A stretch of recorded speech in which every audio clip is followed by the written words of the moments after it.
आज का अपना अध्ययन विश्व की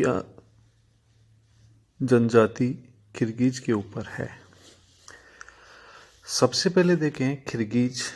तो किर्गिज कहाँ बसती है, इसका नाम कैसे पड़ा, ये किस प्रकार के वातावरण में रहती है, इन सब बिंदुओं पर हम चर्चा करेंगे। जितने भी विश्व की जनजातियाँ आती हैं उनमें उन प्रमुख जनजातियों में किर्गिज भी एक जनजाति है।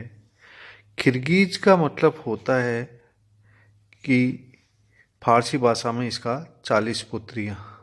ऐसा माना जाता है कि जिस समय, या बड़ों बूढ़ों का कहना है कि हजरत नूह के एक पुत्र का नाम किर्गिज था, जो उस क्षेत्र में बाढ़ आने के समय तुर्किस्तान में आकर बस गया था। इसी के आधार पर 40 पुत्रियां हुई, जिसके उसी की संतान आगे चलकर किर्गिज कहलाई। किर्गिज जनजाति को यदि हम देखें, इसका निवास क्षेत्र देखें, तो किर्गिज जनजाति का निवास क्षेत्र मध्य एशिया के विस्तृत पठार और समीपवर्ती प्रदेशों में, जिसमें उत्तर में ओब नदी की प्रशाखाओं से लेकर दक्षिण में पामीर के पठार तक तथा पश्चिम में वोल्गा से लेकर तुर्कमान प्रांत के कुछ भाग तक किर्गिज जाति विभिन्न क्षेत्रों में पाई जाती है या विच्छिन्न रूप से पाई जाती है। इस विशाल भूखंड पर अपना आधिपत्य रखने वाले खानाप दोषों की यह जाति वस्तुतः मंगोलों तथा तुर्कों से मिलकर या उनके सम्मिश्रण से बनी है। उनकी आकृति मंगोलों से अधिक मिलती जुलती है और उनकी बोलियां तातरिया जैसी हैं। किर्गिज के दो मुख्य समूह हैं, एक कहलाता है कारा किर्गिज और दूसरा होता है किर्गिज कजाक। कारा किर्गिज उत्तर पश्चिमी प्रदेशों में बसा हुआ है और किर्गिज कजाक स्टेपी प्रदेश में बसा हुआ है।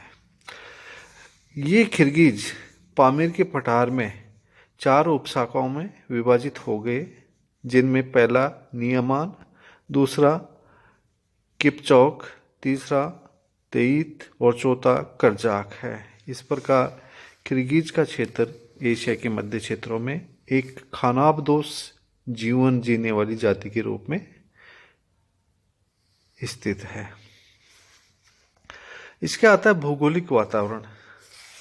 भौगोलिक वातावरण के संबंध में जब हम वहाँ पर इसकी स्थिति देखते हैं तो चीन, साइबेरिया तथा मध्य एशिया के स्टेपी प्रांत की सीमाएं जिस स्थान पर एक कोण में आकर मिलती हैं, वह उत्तरी एशिया की झीलों और पहाड़ियों का एक सुंदर भूभाग है।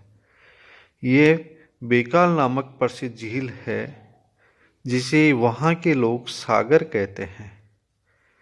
इस झील में नमकीन झील पाया जाता है और ये क्षेत्र 480 किलोमीटर तक फैला हुआ है। इसमें अनेक नदियां आकर गिरती हैं, किंतु उनमें कभी बाढ़ आती नहीं है। इरली नामक नदी भी इसी झील में आकर गिरती है, जिसके मुहाने पर भूमि बहुत उपजाऊ है। इस नदी घाटी के निचले भाग में किर्गिज जाति की छोटी छोटी बस्तियां पाई जाती हैं। वस्तुतः ये प्रदेश मध्य एशिया में सर्वाधिक संपन्न और प्रकृति प्रदत्त वरदानों से परिपूर्ण है। इस भाग में 7 नदियां बहती हैं और इन 7 नदियों के बहने वाले सिंचित क्षेत्र में यह क्षेत्र बसा हुआ है। वर्षा अधिक नहीं होती। ग्रीष्म और शीत ऋतु दोनों एक ही समान रहती हैं, यानी दोनों का प्रभाव एक ही प्रकार से पड़ता है। पार्श्ववर्ती पहाड़ियों के कारण ये क्षेत्र आंधी तूफानों से भी सुरक्षित रहता है। किर्गिज की अनेक उपजातियां, जिसमें कजाक आदि सम्मिलित हैं, इस प्रदेश में बसी हुई हैं, परंतु कारा किर्गिज इतने सौभाग्यशाली नहीं है कि वे ऊपर से प्रदेशों में निवास कर सकें, जहां जीवन संघर्ष अपेक्षाएं कठिन होता है। शारीरिक गठन। किर्गिज लोगों का कद में साधारणतः मध्यम होता है या साधारण कद होता है।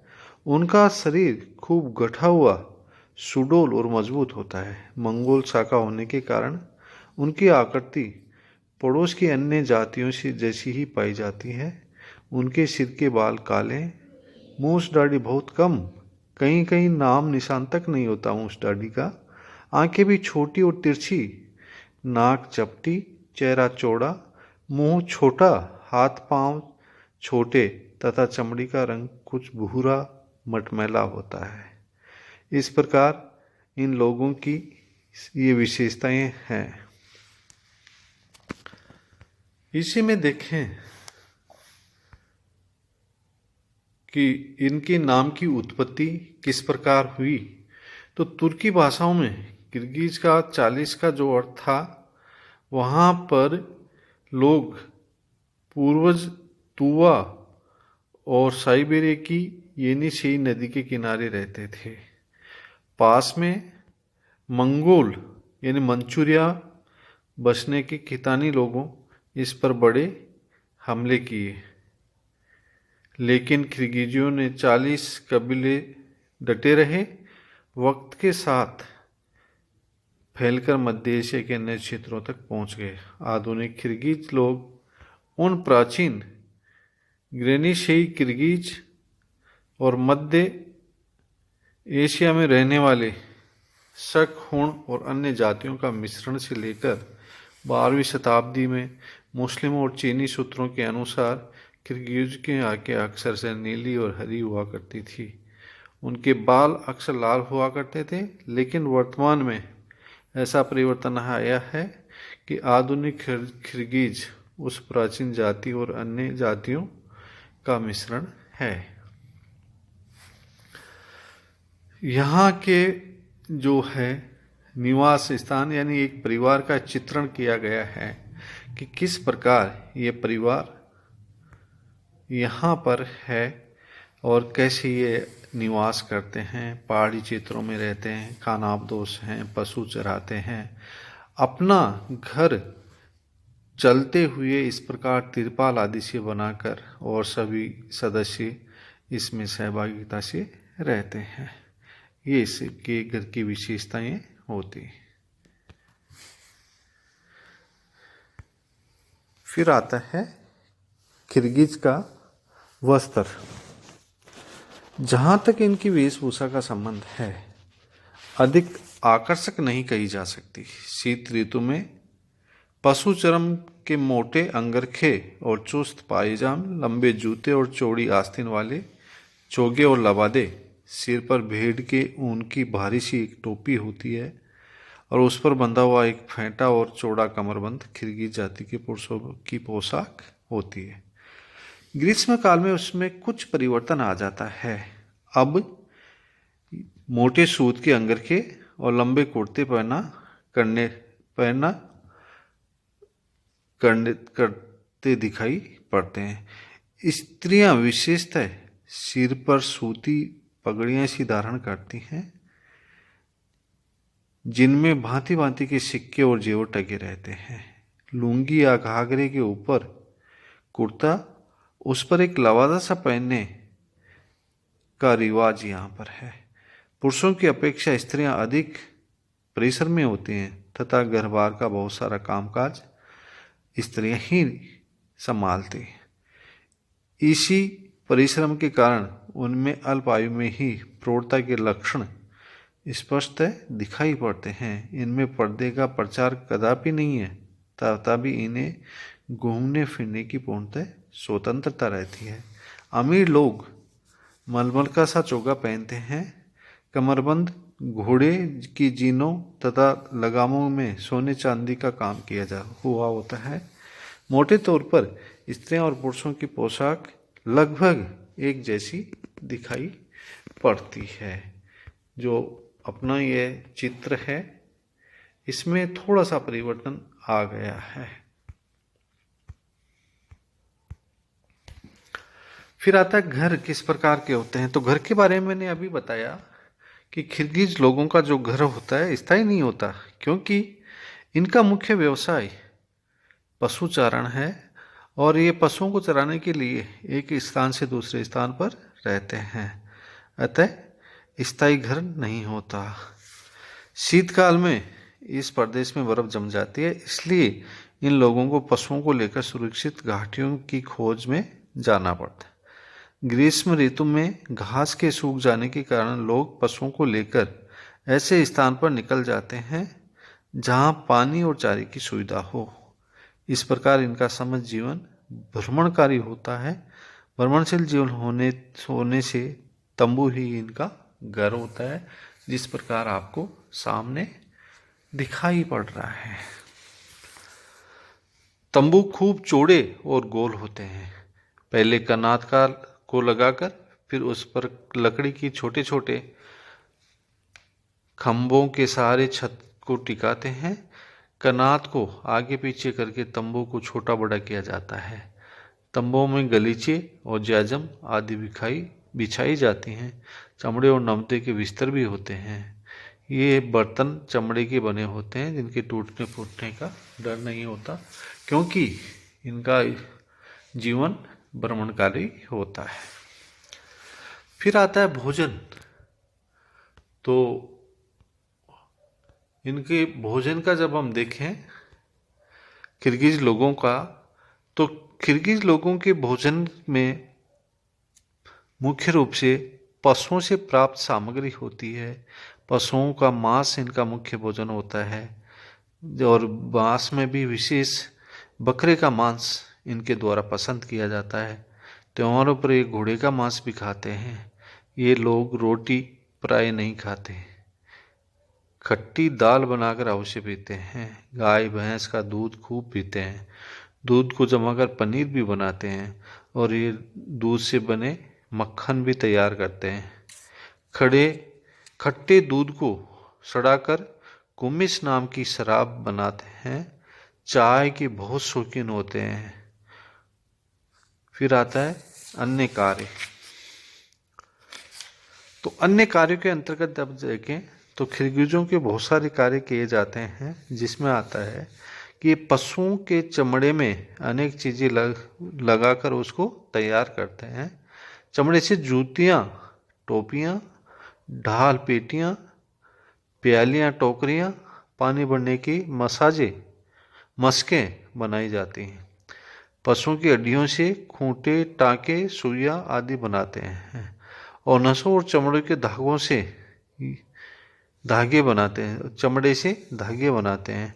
सींग के ये बटन और तुरई नामक चाय बनाते हैं।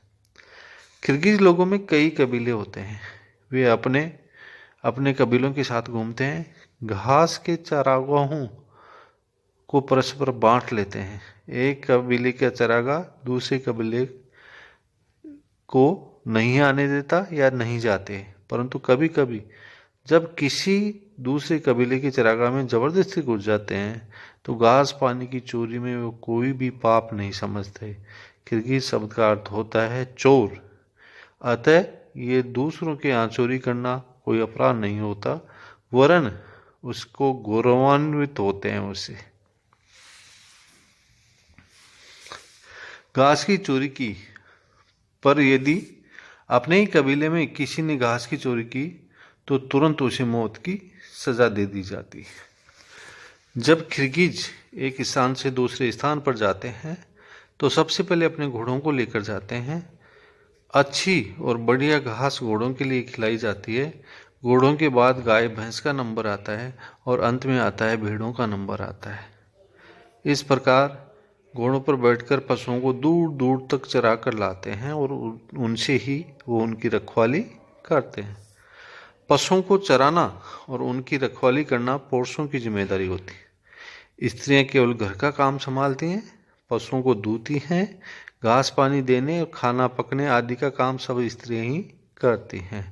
डेरा उठाते समय तंबू को समेटना और नए स्थान पर तंबू को गाड़ कर उसको सुरक्षित करना, ये सब काम स्त्रियों का ही है। किर्गिज लोग एक से अधिक स्त्रियां रख सकते हैं। इनका कुटुंब बहुत बड़ा होता है। हमारे देश में की भांति इनमें भी संयुक्त परिवार प्रणाली प्रचलित है। इनका घर लड़के, लड़कियां, बहुओं, नौकर चाकर से भरा होता है। घर में जितने भी अधिक लोग होते हैं, पशुओं को पालने और धोने में उतनी ही सुविधा होती है। किर्गिज लोगों की स्त्रियों को श्रृंगार करने का बहुत शौक है। वह अपने चेहरों को रंगती हैं, पाउडर भी लगाती हैं, बालों में घोड़े के बाल गूंथती हैं, गहने भी बनाती हैं। लड़कियां शादी के समय 15 वर्ष के पहले ही हो जाती है। शादी में लड़की के पिता को ऊंट, घोड़े, गाय, भेड़ आदि पशु वर को दहेज के रूप में देना होता है। किर्गिज लोग बड़े संकीर्ण और पुराने विचारों के भी होते हैं। ये अपने जीवन में किसी प्रकार का परिवर्तन नहीं चाहते। अपनी इच्छा के अनुसार स्वतंत्र होते हैं, किसी से संबंध रखने या न रखने के लिए। इनकी प्रकृति आलसी और घमंडी होती है। ये कठिनाई को दूर करने का कोई उपाय नहीं करते, केवल भाग्य पर भरोसा ज्यादा करते हैं। आधुनिक काल में ये प्रदेश गेहूं और कपास की खेती के लिए अनुकूल बना लिए गए हैं। सभी किसानों के यहाँ निवासियों में अधिक सूखे, अनुपजाऊ तथा पहाड़ी भागों को यहाँ पर कृषि, पशुपालन कर लिया जाता है। किर्गिज लोग जन्मजात अश्वारोही होते हैं। कारा किर्गिज प्राय ऐसा कहा जाता है कि उनका जन्म ही घोड़े को जीन पर होता है। उनकी इस कथन की सत्यता यह है कि वे उच्च कोटि के अश्वारोही होते हैं और बाल्यकाल से ही इस कला को सीख लेते हैं। मुख्य संपत्ति घोड़ा मानी जाती है और यहाँ पर संपन्नता का अनुमान इसी से लगाया जा सकता है कि उसके पास कितने घोड़े हैं। अन्य मवेशियों को सामान लादने बंजारों की भांति स्टेपी प्रदेश में एक दूसरे पर चले जाते हैं। इन किर्गिज लोगों को दूध प्राय सभी पशुओं को व्यवहार में लाया जाता है। भेड़ बकरियों में दूध से दही, पनीर, मक्खन, घोड़ियाँ, ऊँटनियाँ आदि प्राप्त करते हैं। क्यूमिश नाम की दूध या शराब तैयार भी करते हैं। सामाजिक रीति रिवाज मध्य एशिया के अन्य खानाबदोश जातियों की भांति किर्गिज लोगों की बस्तियां तंबुओं और खेमों के पड़ावों से भरी होती हैं। खेमे गोल स्तूपाकार होते हैं। ऊनी नवदे को तानकर बनाए जाते हैं। इन्हें समेटकर दूसरे स्थान पर आसानी से ले जाया जाता है। इन तंबुओं के अतिरिक्त बटे हुए सरकंडों और झोंपड़ियाँ आदि बनाने का प्रचलन भी है। भोजन सामग्री भोजन सामग्री उपलब्ध होती है। घोड़ों की दौड़ करवाते हैं, कुश्ती करवाते हैं, गाने बजाने हैं, शादी विवाह हैं आदि में अपना समय मनोरंजन के द्वारा पूरा करते हैं। इन लोगों के विवाह प्राय पूरे समारोह के साथ बड़ी धूमधाम से संपन्न हुआ करते थे। प्राचीन मूर्ति पूजा को त्याग कर किर्गिज लोगों ने मुसलमान धर्म को अपना लिया है। इनके मृतकों का अंतिम संस्कार बंधु बांधव और संबंधियों के अतिरिक्त इष्ट मित्र और जाति के प्रमुख व्यक्ति अवश्य सम्मिलित होते हैं।